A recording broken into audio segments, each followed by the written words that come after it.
Good morning, everyone. So today we're going to introduce a new topic that we have not talked about yet this year, which is called arrays or equal groups and arrays. Today we're going to be focusing on number stories and equal groups and arrays because it is a great way to introduce the concept. So I wanted to start us off with this number story here.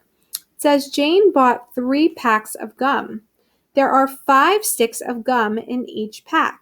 How many sticks of gum did she buy?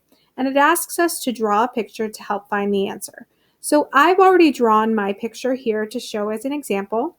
If you notice, I have my 3 packs of gum.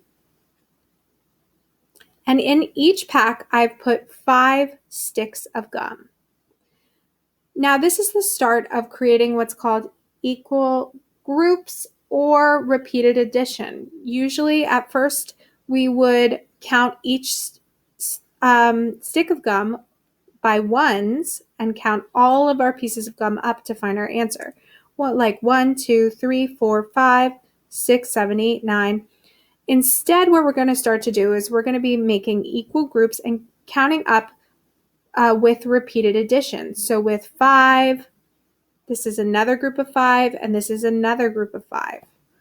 So let's see how we can do that. So since we drew our 3 equal groups, and they each had the same amount of gum in them, 5 pieces, we'd be able to, instead of counting by ones, start by counting by 5s. This first pack would have 5 pieces in it. This next pack has 5 pieces in it, and so did this last pack. So we would be able to say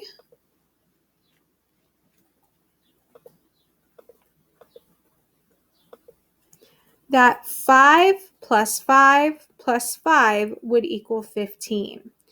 We could count by 5s, 5, 10, and 15 to find our answer.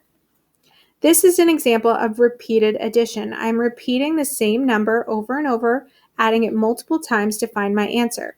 It is easiest with the numbers that we're able to skip count with. So 2, 5, 10, those are the easiest numbers to do repeated addition with.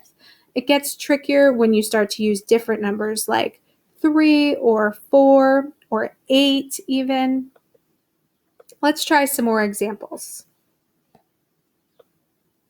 So repeated addition can also look like this. It can be formed into what's called an array. An array is just an organized way of putting the same answer into, similar to how we partitioned our rectangles. If you notice, this array here has 3 rows, just like our 3 packs of gum, and it has 5 columns. This is what's called a 3 by 5 array. We would be able to still count our equal groups in this array by counting this group of 5, 5, 10, 15.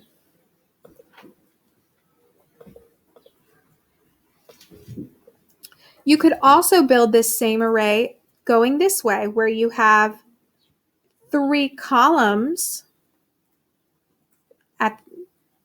going up and down, and 5 rows across. This is a 5 by 3 array.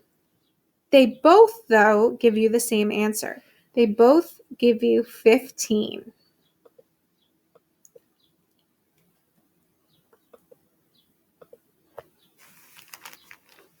So let's do another example together. Today you're going to be practicing doing some number stories with arrays, just like we're doing now.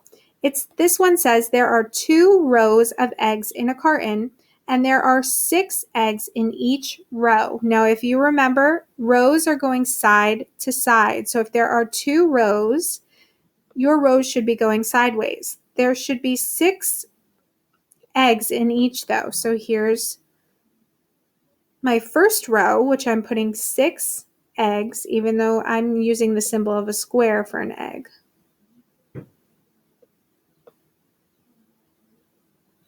So they want you to be either drawing your array to help you or showing your array as an example. So I've put my first row of 6. Now I'm going to put my second row of 6.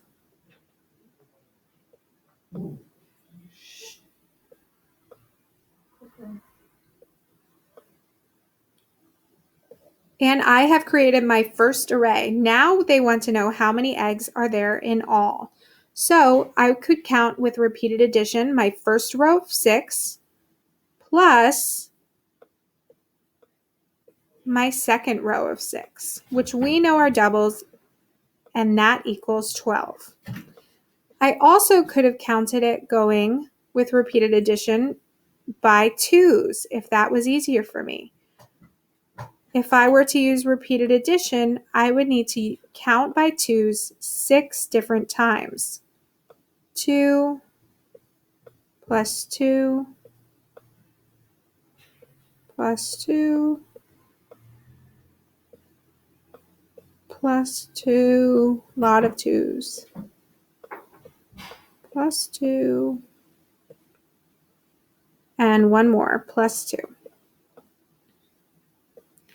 To check, this should equal 12 also. 2, 4, 6, 8, 10, and 12. So it did equal 12. So either way, using repeated addition gives you the same answer.